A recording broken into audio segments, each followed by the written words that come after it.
Saya paham masih banyak tantangan, namun tidak sedikit yang telah kita kerjakan. Singkatnya, strategi pemerintah sejak awal adalah mencari titik keseimbangan. Sekali lagi, mencari titik keseimbangan.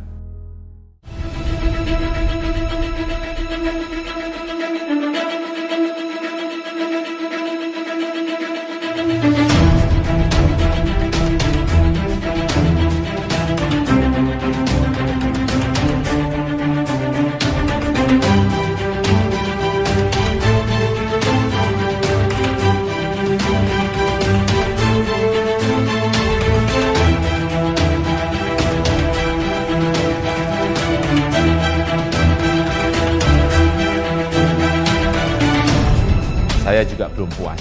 Saya ingin menteri-menteri lebih baik lagi dalam bekerja, mencari program yang lebih tepat sasaran.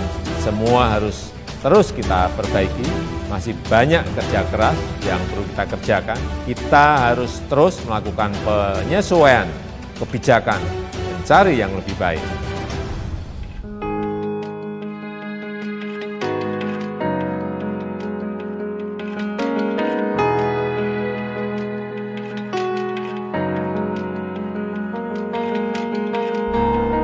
Presiden Jokowi tidak ingin disebut sebagai Bapak Infrastruktur Indonesia. Justru, Presiden Jokowi sering menyorongkan Basuki Hadi Mulyono, Menteri PUPR, menyandang sebutan itu. Kenapa begitu? Pertama, karena Presiden Jokowi rendah hati. Yang kedua, ia tidak ingin berhenti pada hasil fisik belaka. Jika melihat lebih luas, Presiden Jokowi memang tidak hanya membangun infrastruktur, tapi merombak tatanan. Keterbatasan infrastruktur hanyalah salah satu masalah yang menimbulkan masalah lain, terutama kemiskinan. Sakit, kena asap mata merah. Di Indonesia Timur, nama Presiden Jokowi menjadi legenda. Bagi mereka, ia bukan sekedar presiden, tapi seorang visioner. Manusia yang merasakan kepedihan manusia lain, mereka yang diabaikan oleh negara dalam waktu yang sangat lama. Untuk mereka, kata-kata saja tidak cukup. Dan Presiden Jokowi adalah figur yang tepat. Ia pribadi yang tak banyak omong, ada masalah, langsung dicari solusinya. Maka setiap mendatangi suatu wilayah, Presiden Jokowi akan bertanya kepada kepala daerah dan masyarakat di sana, "Kalian minta apa?" Kepala daerah yang visioner akan melihat jauh ke depan, menimbang potensi dan manfaat jangka panjang. Ada yang minta bendungan karena melihat potensi pertanian. Ada yang meminta jalan karena melihat potensi perekonomian. Ada yang minta pelabuhan, bandara, pasar, stadion, sirkuit balap, dan seterusnya. Kisah inilah yang digambarkan oleh Darmawan Prasojo dalam sebuah buku berjudul Presiden Jokowi Mewujudkan Mimpi Indonesia. Di buku ini, ia bisa disebut melukiskan Presiden Jokowi sebagai figur yang sedang mewakili orang-orang seperti dirinya dulu, sebagai rakyat. Buku ini tidak hanya menceritakan kehidupan sang tokoh, tapi menekankan pada keberhasilan dalam mengeksekusi kebijakan.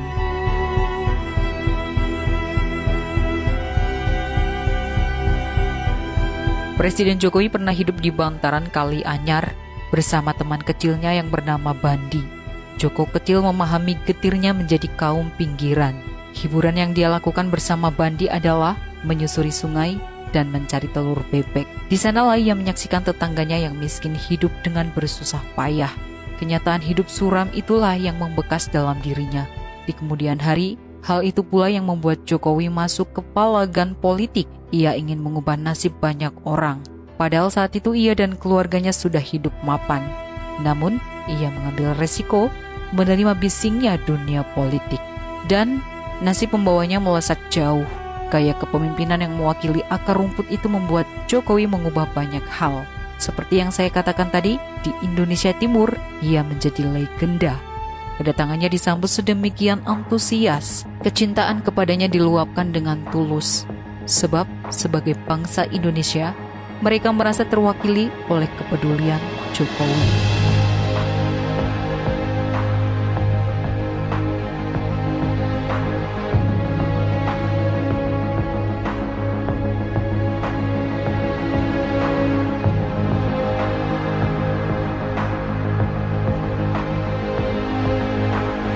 Sekarang Indonesia telah memasuki zaman berbeda.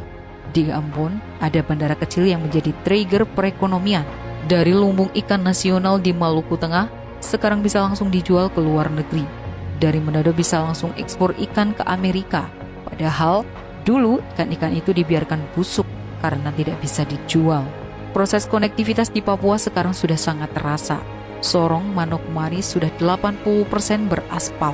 Sekarang hanya membutuhkan waktu 9 jam, padahal dulu memakan waktu 3-4 hari. Dari Sorong ke Maibrat, dulu butuh waktu 3 hari, karena harus jalan kaki. Sekarang hanya 3 jam saja.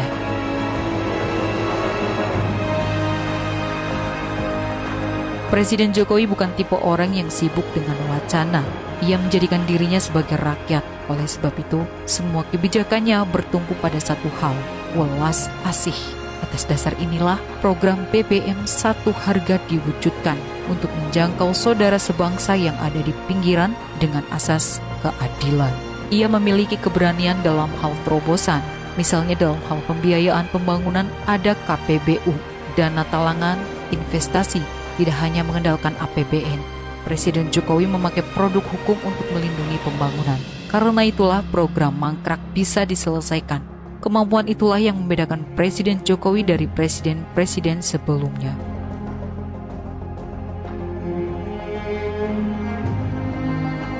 Satu hal lagi yang perlu dicatat adalah kecakapan Presiden Jokowi dalam menangani krisis pandemi menguji pemerintahan di seluruh dunia. Karena mereka juga tidak tahu harus melakukan apa. Sebagian besar pemimpin negara panik. Presiden Jokowi mengambil langkah yang tepat. Ia tidak melakukan lockdown agar perekonomian tidak tumbang.